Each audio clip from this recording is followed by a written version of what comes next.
Qu'arrive-t-il à un enfant lorsque son père est un monstre? Pour les fils et les filles des hommes les plus puissants du Troisième Reich, c'était leur réalité. Après 1945, des noms comme Himmler, Frank, Göring et Hess sont devenus synonymes de massacre. Leurs enfants ont grandi sous le poids des crimes de leur père. Certains étaient des tout-petits, d'autres des adolescents endoctrinés par l'idéologie nazie. L'effondrement du Troisième Reich a brisé leur monde. Ils ont fait face à une terrible vérité. Les hommes qu'ils appelaient « papa » étaient les architectes du génocide. Certains se sont accrochés au déni, d'autres ont lutté contre leur héritage. Chaque chemin révèle la lutte pour concilier l'amour, pour un parent, avec l'horreur de ses actions.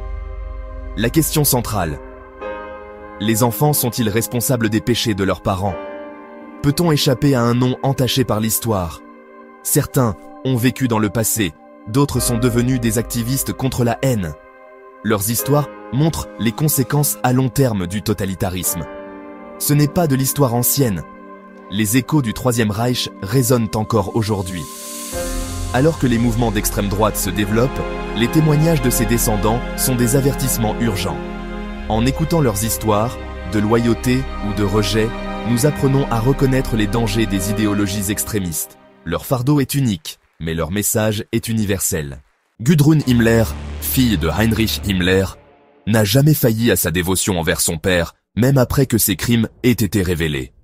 Elle a passé sa vie à défendre son image, refusant d'accepter son rôle dans le génocide, et est devenue une figure centrale des réseaux de sympathisants nazis d'après-guerre.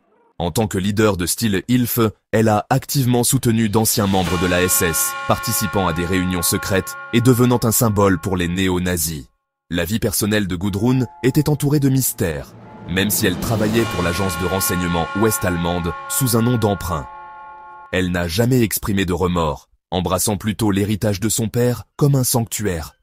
Sa loyauté inébranlable est un rappel glaçant. L'idéologie extrémiste peut être transmise, voire chérie.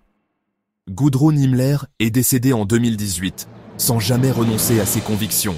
Son histoire nous avertit que le poison du nazisme n'a pas disparu en 1945. Il a survécu dans le cœur de certains descendants.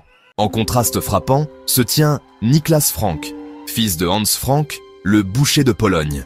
Niklas a choisi la confrontation, dénonçant publiquement les crimes de son père et transformant son traumatisme en une leçon pour les autres. Son livre de 1987, Le Père, un règlement de compte, était une accusation brutale, exprimant une haine féroce pour l'homme qui était à la fois un père aimant et un tueur de masse. Niklas a brisé le silence familial, forçant l'Allemagne à affronter le visage domestique du mal. Il voyage, parle et éduque, utilisant son histoire pour lutter contre l'oubli. Il décrit le luxe de son enfance dans un château polonais, contrastant avec la souffrance causée par son père. Le coup psychologique est immense. Il voit le visage de son père dans son propre reflet. Ses frères et sœurs ont choisi des chemins différents, mais Niklas persiste. Sa croisade est plus que celle de son père. Il s'agit d'affronter la capacité humaine à la cruauté. Le parcours de Niklas Frank est un témoignage de rébellion morale. Le rejet douloureux est nécessaire par un fils d'un héritage monstrueux. Le nom Hess est à jamais lié à Auschwitz. Rudolf Hess, le commandant du camp, a supervisé le meurtre de plus d'1 million de personnes. Son petit-fils, Rainer Hess, a grandi dans le silence, ignorant toute l'horreur derrière son nom de famille. La vérité lui est venue d'un ancien prisonnier, pas de sa famille. Cette révélation a brisé le monde de Rainer et a conduit à un rejet violent de la part de son père. Rainer a commencé à faire des recherches sur son grand-père, apprenant la vie confortable que sa famille menait à côté des crématoires d'Auschwitz. Hanté, il a choisi de combattre l'idéologie que son grand-père incarnait. Rainer travaille maintenant avec les écoles, partageant son histoire comme un avertissement contre l'extrémisme et l'antisémitisme. Il a visité Auschwitz plus de 70 fois, rencontrant des survivants et guidant des étudiants. Son activisme lui a coûté sa famille et lui a valu des menaces de néo-nazis, mais il persiste. Rainer croit en la responsabilité héritée.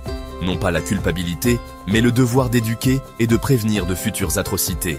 Sa vie montre comment un héritage de honte peut devenir une force pour le bien. Rainer Hess transforme la plus sombre histoire familiale en un phare d'espoir.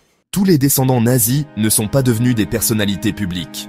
Beaucoup ont choisi le silence, changeant de nom et cachant leur passé pour échapper au jugement.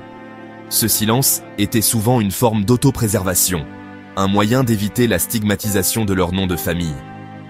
Les familles ont créé des récits de déni, présentant les pères comme de simples soldats ou des victimes, omettant leur véritable rôle dans les atrocités. Les enfants ont appris à ne pas poser de questions, grandissant émotionnellement à la dérive. Pour certains, la vérité est arrivée comme un choc soudain et dévastateur, à travers un livre, un documentaire ou une confrontation. Cette révélation a brisé leur sens de l'identité, les forçant à réévaluer chaque souvenir d'enfance. Certains se sont retirés dans le déni, d'autres ont été consumés par la honte et la peur de l'exposition. Ces histoires silencieuses révèlent le traumatisme durable infligé par le Troisième Reich. L'héritage d'un tel mal persiste, même dans le silence. La petite nièce de Hermann Göring, Bettina Göring, a choisi une rupture radicale avec sa lignée infâme. Vivant aux États-Unis, elle et son frère ont tous deux choisi la stérilisation, craignant la possibilité de transmettre les gènes du monstre. Pour Bettina, le nom Göring était une contamination biologique, un héritage qu'elle refusait de perpétuer. Sa décision était un rejet physique et symbolique de son héritage. Elle reflète le profond fardeau psychologique porté par certains descendants, et la peur que le mal puisse être hérité.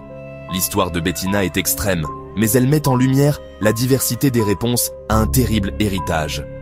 Alors que certains cherchaient la rédemption ou la condamnation publique, elle a choisi d'effacer le nom de l'avenir. Son acte de stérilisation est une résistance finale, silencieuse et dévastatrice, à une lignée maudite. Ces histoires convergent vers une question centrale. Quelle est la nature de la responsabilité pour les enfants des bourreaux? Si la culpabilité appartient aux bourreaux, de nombreux descendants ressentent une responsabilité envers la mémoire, celle de témoigner, d'éduquer et d'être des témoins.